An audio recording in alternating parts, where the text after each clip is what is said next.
Hello students, today we are going to start the chapter name Uniform Circular Motion. Like suppose there is a particle P which is moving on the circular path, and if the speed of the particle P is constant at all the point of the path, then the motion of the body is said to be uniform circular motion. ठीक है, मतलब कोई भी body अगर एक constant speed से किसी circular path पे ट्रेवल करती है तो उसको बोलते हैं यूनिफॉर्म सर्कुलर मोशन। ठीक है, तो डेफिनेशन के तौर पे क्या लिख सकते हैं? When a body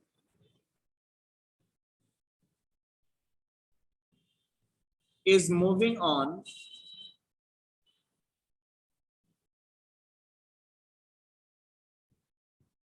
circular path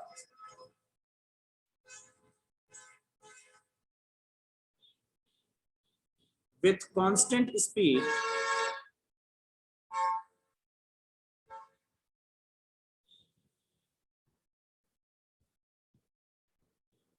then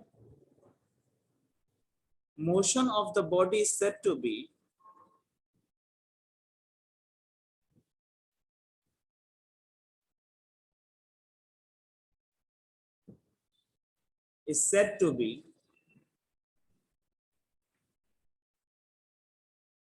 uniform circular motion.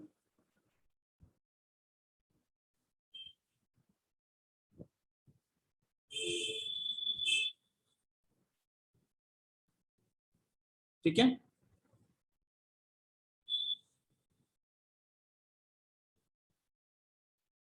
Second thing, आप मैंने ये बात बताया कि इस मोशन में बॉडी की स्पीड कांस्टेंट होती है। ठीक है, लेकिन अगर बॉडी की वेलोसिटी के बारे में बात करें तो क्या बॉडी की वेलोसिटी भी कांस्टेंट है? नहीं, वेलोसिटी एक वेक्टर क्वांटिटी होती है, उसमें मैग्नीट्यूड के साथ साथ डायरेक्शन भी होता है। वेलोसिटी के मैग्नीट्यूड को आप स्पीड बोल सकते हैं और डायरेक्शन जो है वो along the tangent on the circular path. जैसा कि मैंने पॉइंट ए, बी और सी और डी पर जो मैंने टेंजेंट ड्रॉ किया है, इसी टेंजेंट के अलोंग वेलोसिटी का डायरेक्शन होता है। और आप देख सकते हैं कि पाथ अलग अलग पॉइंट पर, सर्कुलर पाथ के अलग अलग पॉइंट पर जो डायरेक्शन ऑफ मोशन है वो चेंज हो रहा है। और आपको मालूम है कि एक वेक्टर क्वांटिटी में उसका मैग्नीट्यूड या डायरेक्शन दोनों में से कोई भी अगर चेंज हो जाए तो उसको हम लोग बोलते हैं वेलोसिटी हैज बीन चेंज्ड।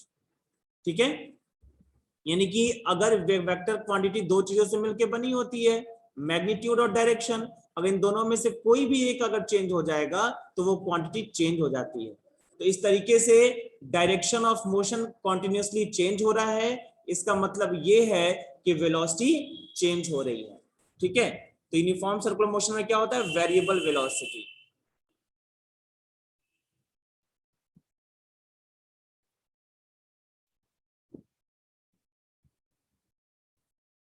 ठीक है, क्या लिख सकते हैं? Velocity changes due to the change in motion, velocity changes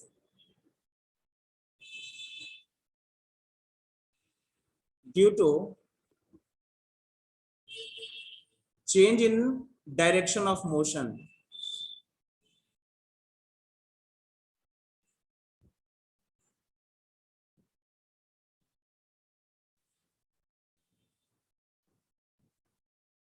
ठीक है, और क्या पॉइंट? अब अगर वेलोसिटी चेंज हो रहा है, मेरी बात समझिए, अगर वेलोसिटी चेंज हो रहा है तो जाहिर सी बात है कि वहां पर कोई ना कोई एक्सेलरेशन होगा, क्योंकि एक्सेलरेशन की डेफिनेशन ही आप पढ़ते हैं, this is the rate of change of the velocity. यानी कि वेलोसिटी में चेंज तभी होता है जब उस बॉडी पर किसी टाइप का एक्सेलरेशन वर्क करता है।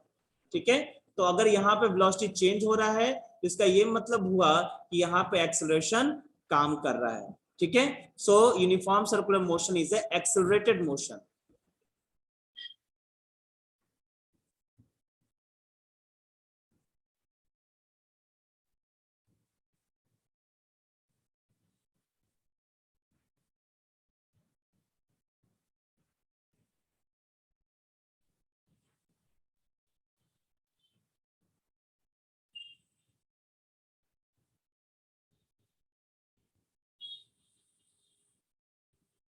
ठीक है। अब अगर ये एक एक्सेलरेटेड मोशन है तो ये क्वेश्चन अक्सर पूछा जाता है कि can you give the example in which the speed of the body is constant but it is an accelerated motion. तो वहां पे हमेशा आपका आंसर होगा यूनिफॉर्म सर्कुलर मोशन। मेरी बात समझिएगा, यूनिफॉर्म सर्कुलर मोशन। बच्चों ने अगर ये लिखा सर्कुलर मोशन तो उन्हें मार्क्स नहीं मिलेगा, क्योंकि यूनिफॉर्म सर्कुलर मोशन का मतलब होता है स्पीड इज कांस्टेंट, और सर्कुलर मोशन का मतलब होता है कि स्पीड में वेरी। ठीक है, तो यूनिफॉर्म सर्कुलर मोशन एक ऐसा मोशन है जिसमें स्पीड कांस्टेंट होता है लेकिन वो एक्सेलरेटेड मोशन होता है। जनरली हमारा सेंस ये बनता है कि अगर कोई मोशन एक्सेलरेटेड मोशन है तो उसका स्पीड डायरेक्शन सब कुछ चेंज हो रहा होगा, लेकिन यूनिफॉर्म सर्कुलर मोशन में मैग्नीट्यूड चेंज नहीं होता, सिर्फ डायरेक्शन चेंज होता है, जिस वजह से हम लोग कह सकते हैं कि यूनिफॉर्म सर्कुलर मोशन में बॉडी की स्पीड कांस्टेंट है और वो एक एक्सेलरेटेड मोशन भी है। ठीक है, अब अगर यहाँ पे एक्सेलरेशन लग रहा है तो न्यूटन साहब ने बताया था कि एक्सेलरेशन तभी प्रोड्यूस होता है जब वहां पे फोर्स होता है। ठीक है, तो जाहिर सी बात है कि इसमें एक फोर्स भी लग रहा होगा। ठीक है, और वह फोर्स जो है क्या काम कर रहा है, वो एक्सेलरेशन प्रोड्यूस कर रहा है। इसका मतलब वेलोसिटी चेंज हो रही है, और वेलोसिटी में चेंज कहां पे हो रहा है, डायरेक्शन में। यानी कि फोर्स जो है सिर्फ डायरेक्शन ऑफ मोशन चेंज कर रहा है, वेलोसिटी यानी कि स्पीड को नहीं बढ़ा रहा है। ठीक है, तो अगर कोई भी फोर्स, ठीक है, कोई भी फोर्स अगर डायरेक्शन ऑफ मोशन के परपेंडिकुलर डायरेक्शन में अगर एक्ट करता है तो वह फोर्स सिर्फ डायरेक्शन में चेंज क्रिएट करता है, उसके मैग्नीट्यूड यानी कि उसकी वेलोसिटी में चेंज क्रिएट नहीं करेगा, उसके स्पीड में चेंज क्रिएट नहीं करता है, सिर्फ डायरेक्शन ऑफ मोशन बदलता है। ठीक है, तो एक फोर्स यहां पर भी ऐसा एक्ट करता है जो कि बॉडी का डायरेक्शन ऑफ मोशन चेंज करता है, और उसी वजह से ये एक्सेलरेशन भी इसमें लगता है। ठीक है, उस फोर्स को क्या बोलते हैं हम लोग, उस फोर्स को बोलते हैं हम लोग सेंट्रीपिटल फोर्स। ठीक है,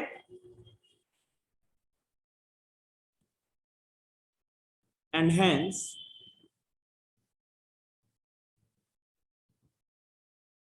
a force acts on the body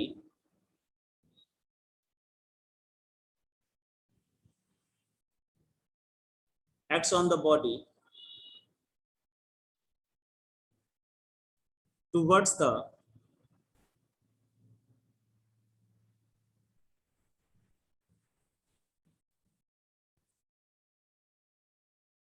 the center of the path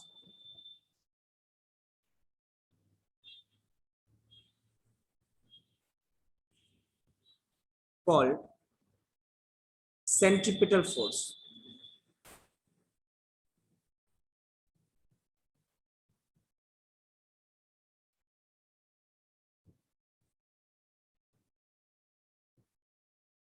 ठीक है, उस फोर्स को क्या बोलते हैं, सेंट्रीपिटल फोर्स। सेंट्रीपिटल फोर्स किधर लगता है, सेंटर की तरफ।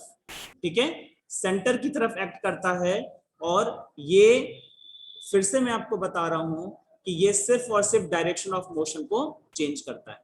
ठीक है, इसकी वैल्यू कितनी होती है अभी आने वाले डेरिवेशंस में हम लोग कैलकुलेट करेंगे। ठीक है,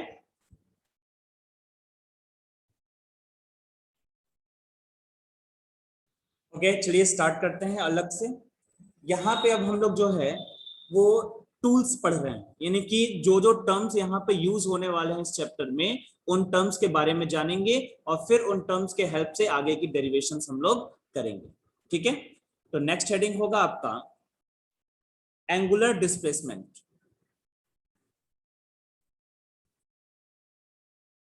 एंगुलर डिस्प्लेसमेंट,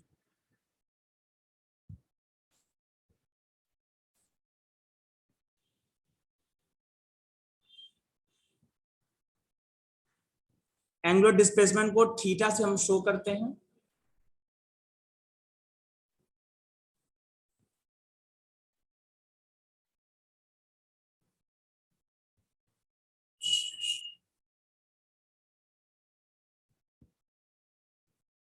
यहां मैं एक सर्कुलर मोशन बना दूं, सर्कुलर पाथ।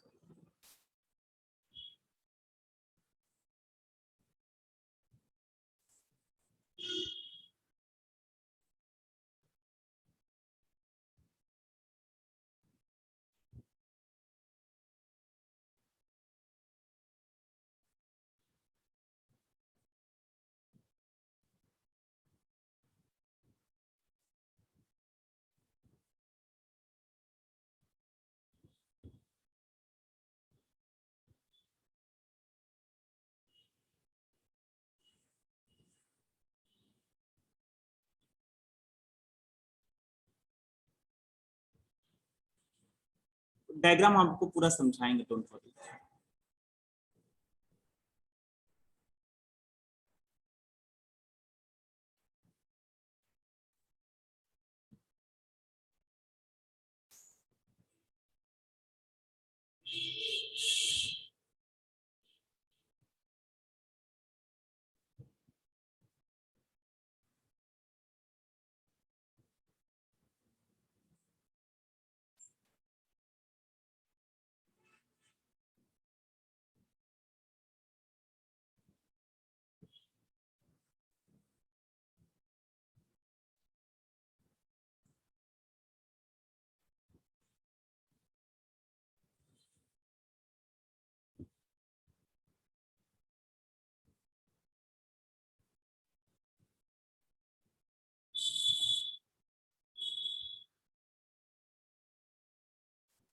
तो देखिए, ये एक सर्कुलर ट्रैक है जो रेड कलर का मैंने ड्रॉ किया है, और ए कोई इनिशियल पोजीशन है जहां से टाइम का मेजरमेंट हम लोगों ने स्टार्ट किया है। ठीक है, ए पर टाइम t इक्वल टू 0 है, यहां से स्टार्ट हो रहा है। मान लीजिए t1 टाइम में जो पार्टिकल है वो ए से p1 की तरफ चली जा रही है, एंटी क्लॉकवाइज मोशन है, ए से p1 तक जा रही है t1 टाइम में, और उस टाइम पर जो उसने एंगल शिफ्ट किया वो है θ1। इसको बोलते हैं एंगुलर पोजीशन। θ1 क्या हुआ? Angular position. ठीक है, t2 टाइम में वो पार्टिकल p2 तक पहुंच जाता है, और तब उसका जो पोजीशन है इनिशियल लाइन से, मतलब ओ ए लाइन से, वो है θ2, यानी कि ये p2 पॉइंट का एंगुलर पोजीशन। तो अगर कोई आपसे पूछे कि what is the angular displacement in the time interval t2 minus t1, यानी कि delta t, what is the time interval, what is the angular displacement within the time interval del t? del t का क्या मतलब हुआ? t2 minus t1। Del theta का क्या मतलब हुआ? कितना होगा भाई? डेल थीटा ही तो होगा ना। θ2 में से θ1 माइनस कर देंगे, वही p1 से p2 तक का डिस्प्लेसमेंट है।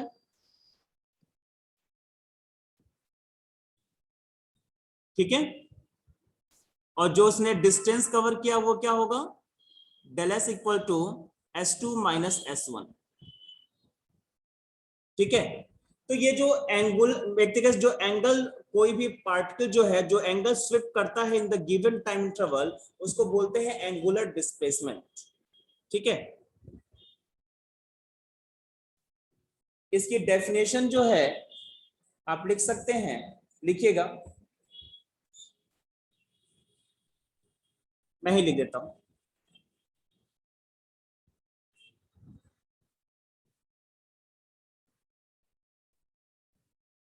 The angle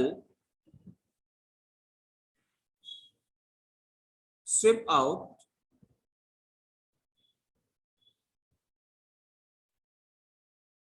in the given time interval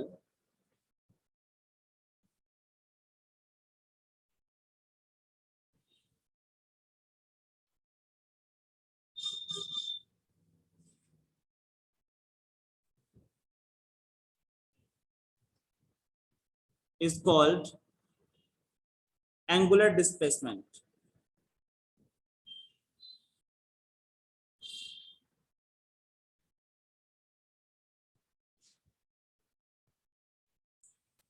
That is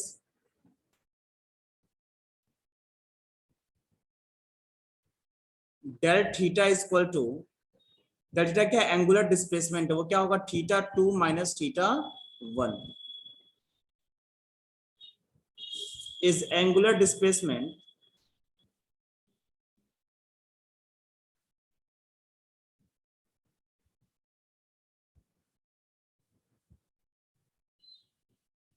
in time interval del t।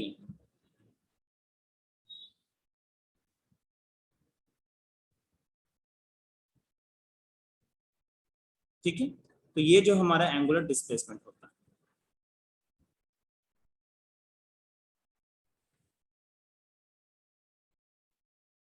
SI unit, angular displacement SI unit क्या होगा, एंगल है ना, एंगल की एसआई यूनिट क्या होती है, एंगल की एसआई यूनिट होती है radian.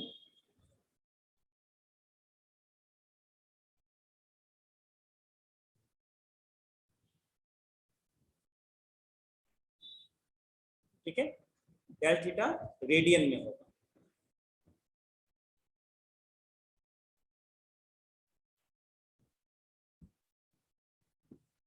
Now, if r is the radius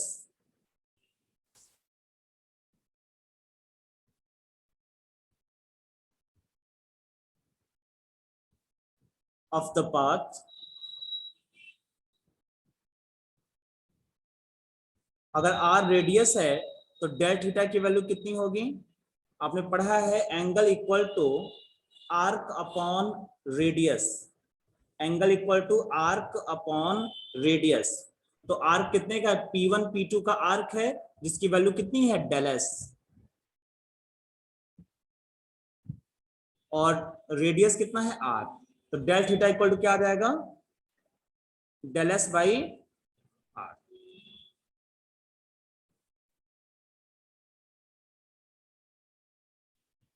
ठीक है,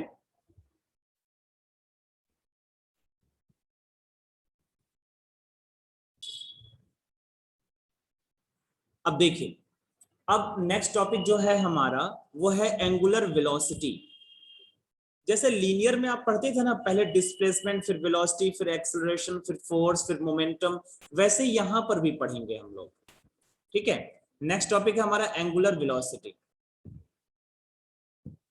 बस सबके आगे ना ये एंगुलर एंगुलर शब्द जो है ना जुड़ जाएगा और उसी हिसाब से उसको हम लोग डिफाइन भी करेंगे।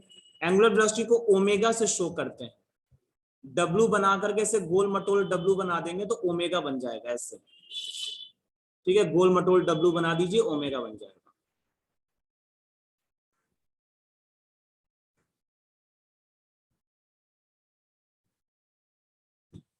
अब बताइए, देखिए जो हम लोग छोटे क्लासेस में जो हम लोगों ने पढ़ा है, छोटा क्लास मतलब 9th होता है। ठीक है, 9th में जो हम लोगों ने पढ़ा है वेलोसिटी की डेफिनेशन वो क्या होती है, rate of change of displacement is known as the velocity.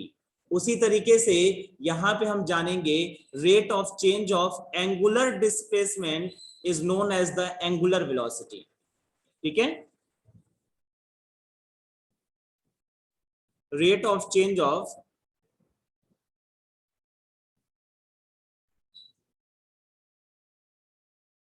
Angular displacement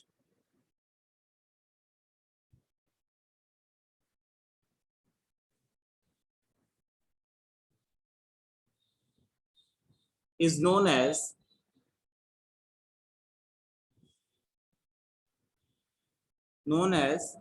the angular velocity।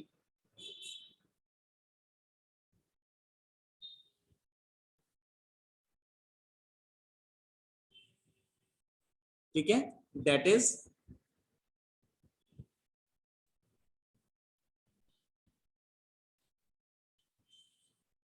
सबसे पहला एवरेज एंगुलर वेलोसिटी। मैंने थोड़ा शॉर्टकट लिखा है, आपने शॉर्टकट मत लिखिएगा आप लोग, ठीक है, आप लोग पूरा पूरा लिखिएगा। एवरेज एंगुलर वेलोसिटी को हम लोग ऐसे ओमेगा बार से दिखाते हैं, ऊपर बार लगा दिए तो मतलब एवरेज। वो क्या होगा, rate of change of displacement, angular displacement, यानी कि एंगुलर डिस्प्लेसमेंट को अगर हम टाइम इंटरवल से डिवाइड कर दें इसको लोग बोलते हैं rate of change of angular displacement, यानी कि हमारा एवरेज वेलोसिटी। ठीक है, आपको मालूम है कि अगर आपको इंस्टेंटेनियस वेलोसिटी निकालनी है तो हमें मालूम है कि अगर टाइम इंटरवल जो है काफी छोटा हो, as del t tends to 0, ठीक है, देन ये जो डेल है ना, ये जो ट्रायंगल वाला जो डेल है, ये डिफरेंशियल में कन्वर्ट हो जाता है। देन ओमेगा, ये ओमेगा जो इंस्टेंटेनियस वेलोसिटी है, ठीक है, लिख दूं क्या इस बात को? देन इंस्टेंटेनियस वेलोसिटी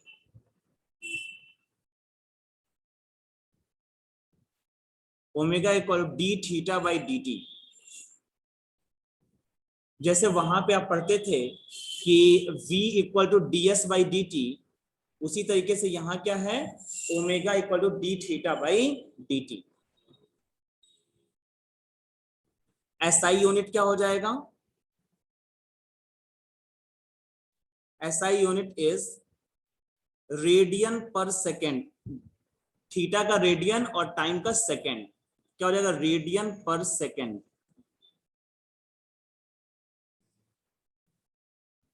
ठीक है, now as del theta is equal to del s by r, implying omega equal to del theta by del t। यहां से डेल थीटा की वैल्यू पुट कर दीजिए तो क्या मिलेगा आपको, del s by del t into 1 by r, लिख सकते हैं ना। तो ओमेगा इक्वल टू कितना आ गया आपका, del s by del t को क्या लिख सकते हैं आप भाई, डिस्प्लेसमेंट अपॉन टाइम। एस क्या है, एस तो डिस्टेंस था ना वहां पे कि कितनी डिस्टेंस वो कवर कर रहा है। ठीक है, एस क्या है, डिस्टेंस है। डायग्राम में देखिए आप, ये जो आर्क है वो तो डिस्टेंस का काम करेगा ना। तो डेल एस क्या है, P1 से लेकर के P2 तक का ये आर्क है, ये आर्क।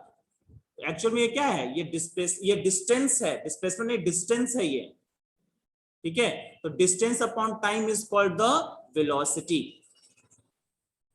1 बाई आर, और यहां क्या हो जाएगा, वेलोसिटी v हो जाएगा। यानी कि हम लोग लिख सकते हैं v equal to r omega, v equal to क्या लिख सकते हैं, आर ओमेगा। ठीक है, यानी कि एक तरीके से आप ये भी कह सकते हैं, this is the relation between the linear term and angular term. Linear term क्या हो गया, वेलोसिटी, और एंगुलर टर्म क्या हो गया, एंगुलर वेलोसिटी। तो लीनियर टर्म और एंगुलर टर्म के बीच में ये रिलेशन होता है। ठीक है,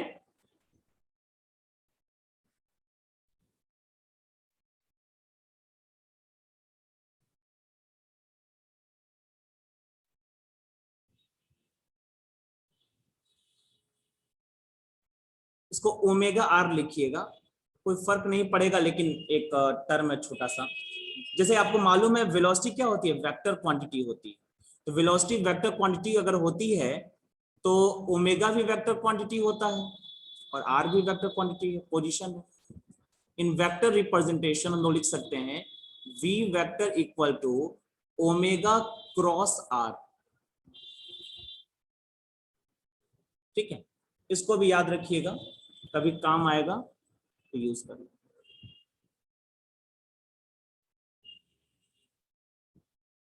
इन vector notation v vector equal to omega cross r. ठीक है,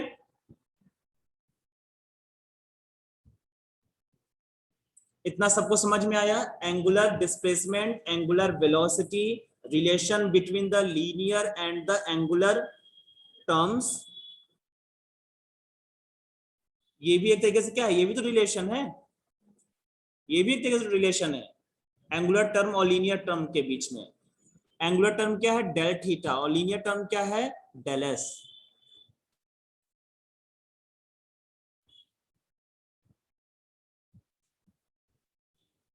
Okay, student.